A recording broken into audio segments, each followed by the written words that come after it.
and hello. Find it somewhere else. Lower register. Lower I've lost down it since Put COVID. the voice down into your chest. Hello. Come on. Hello.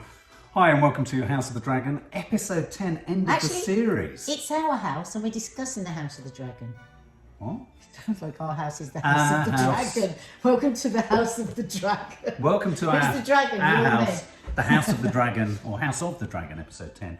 Love this series. Yeah, I mean, it's Really been, I think a lot of people have criticised it for not being, for being a bit sort of restrained, but I found so much. What, you mean not enough rape and pillage? Potentially, and not enough violence and death. I wouldn't have watched it if there was any more violence than there was. I've really enjoyed the sort of subtle machinations and sort of negotiations and family relations. I've always said that a director and a writer that can, because there's always this breeding, bubbling sense of violence, terror. That's far cleverer than it for me. If you can make me feel that without showing me something really grotesque. And also, I mean, something else the series is coming for a lot of stick for is its depiction of birth or the traumas of birth. I mean, obviously we've had a couple of, the king's wife who he let die because he was trying to have a son. Old-fashioned cesareans. Yeah, that's what we saw. Old-fashioned cesareans. Exactly. So this episode started. Don't forget, at the end of episode 9, we had that moment where Rhaenys, played by Eve Best, was on the dragon, and we were all asking the question: why didn't she just take them all out? Why didn't she just take them all out? And my theory was that she wanted them to fear her, and to have the feeling that she could come back. Well, she showed that she was could have been a true monarch. Well, and also, I suppose she took the moral higher ground, but at the same time, she could have taken the moral higher ground and killed them. No? She's a complex woman. She is a complex woman with lots of sort of desires. That's what she's not. Would have done. I think revenge is sweet when it is cold and there is power behind it. I think she wants the women to rule the world. I think she's an unusual character in the world of Game of Thrones as well, because she doesn't have just bare-faced ambition, does she? Because she's had to step to the side to let Paddy Considine be king. Well, she didn't step to the side; he was made king.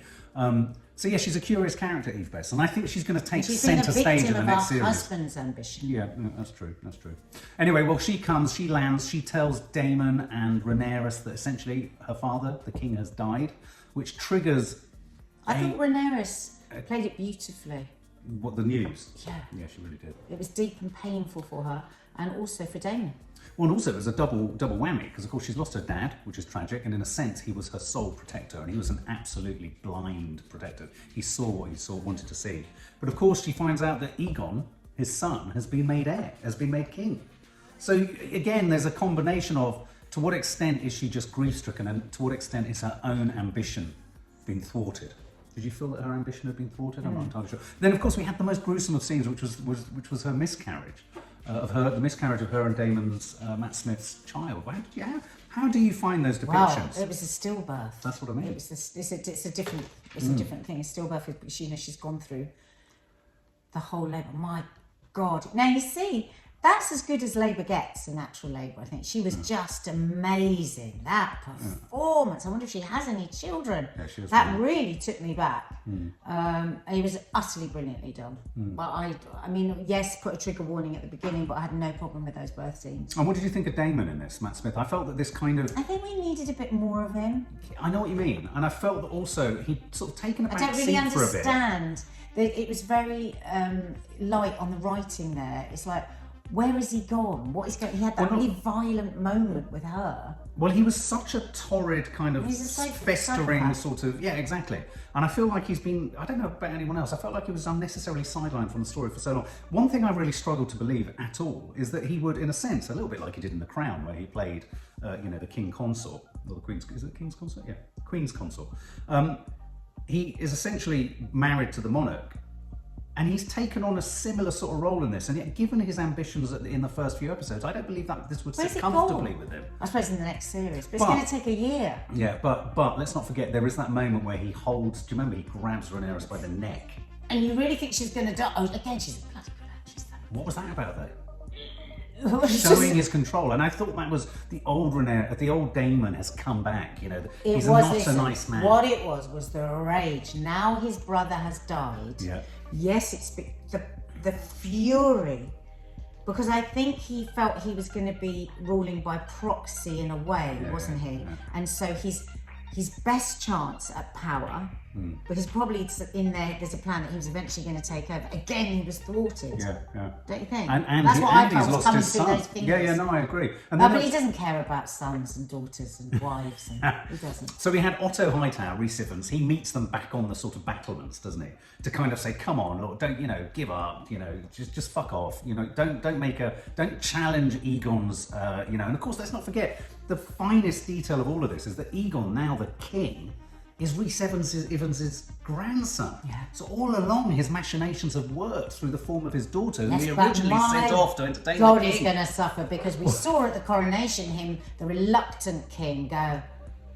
Yeah. You just saw the ego, mate. You saw the Putinism going through it. Yeah. But I tell you what, though, Rhys Ifans said at the premiere, I think he must know what he said, what on earth is going to happen to my character? I was fully expecting him to be dead by the end of the series, but he wasn't. And then we had all of this stuff where Rhaenyra sent her boys, do you remember, with the chat, with the other chat? Oh, that scene! Where he went to plead with was it his uncle or something? But there was Aemond, wasn't there? The other brother with the one eye. And he said, I want your eye. Oh, so that was a turnaround. He did want it before. He wanted the dragon. He said an eye for a dragon is a fair swap, but let's not forget he's got the biggest fucking Why badass has he dragon got in the such a world. big dragon? Because he went and he charmed it and he mastered it and he is the master of that dragon. Although, did it not belong to someone else? Do Yeah, but they dragons belong died. to people? Whoever that belonged to died. That's true. Who was that? Was it the wife of Daemon? Was it the original wife of? Was it the one that killed Yes. Daemon's wife? I think it was. It was the one who's threw herself It's in a the big, fire. ugly old dragon, isn't it? But it's the biggest dragon of the I lot. don't like that dragon. But of course, also What about the it was dog? analogous to nuclear war, wasn't it? Because Rhaenyra said Dragon on dragon. dragon on dragon cannot happen. No. And even he, one-eyed Jack, was Aemon. like, oh no, crikey, listen to me, I didn't want this, don't stop fighting. The nuclear heads have been launched. They have a dogfight and his dragon takes the him out. nuclear has been launched, so what Yeah, will you're happen right, now? and that was a great moment because one-eyed Aemond, even he went. But, yeah, and then I thought, shit, this is heavy. Yeah. And is this what it's going to be like if Putin presses the button? He's going to go, oh, shit, I've done it now. Fucking hell, Mad Vlad. Daemon's Mad Vlad, isn't he? Waiting Mad to come Vlad. out. So, and of course, rather brilliantly, the whole series comes to a grinding halt on the sole close-up face of Rhaenyra. And I can say now that all of the Marvel films, DC films, all the superhero films need to learn something from the simplicity of a simmering shot like that, where an actress is carrying the implications of an entire series behind her and the incoming franchise ahead of her. And I thought it was a perfect end to what I thought was a fantastically stimulating series. Thing is, what I find frustrating, because I didn't watch Game of Thrones, I just wasn't interested in it, but every one of my female friends that I say, have you watched the House of Dragon? They say, oh no, I didn't like Game of Thrones. And so I'm on a mission to say, no, this is just so brilliant because it's so female and it's rooted in female power and ambition and the way that women, even now, have to duck and dive to get around what is, so you have to work harder, reach higher. And it's a brilliant female story. Well, it's a feminist series, and yet it doesn't wear that feminism on its sleeve nor hit you over the head with it. It's incredibly layered. So it takes us into the misogyny. It takes us into the control. And you don't feel that, in a sense, even the women's strength or revenge is simply born of them adopting male behaviour. They're quintessentially women. They're not women doing man's work. That the women deal with everything as a woman would, that they are able to be successful in the way that they and are. that kind of, I think you kind of answered really there. That goes to the heart of why Rhaenys didn't take them all out on a dragon. It's Exactly. That's why you didn't understand that. Yeah, I didn't. Yeah. HBO said it's not coming out next year, 2024. Oh no! You're going to be 60. You're going to be 60, babe. When the next series of House of the Dragon comes. I chart my life by how old I am when the next Star Wars film comes I'm going out. to be 60. No. Think of all those that don't desperately get want to 60. make 60. Okay. Anyway, this is a different thing. We're getting into existential Yeah, angst. we're getting into existential. Thank you, HBO. Thank you, cast. For more film and family fun, don't forget to click the subscribe button and make sure to click the bell to never miss an update.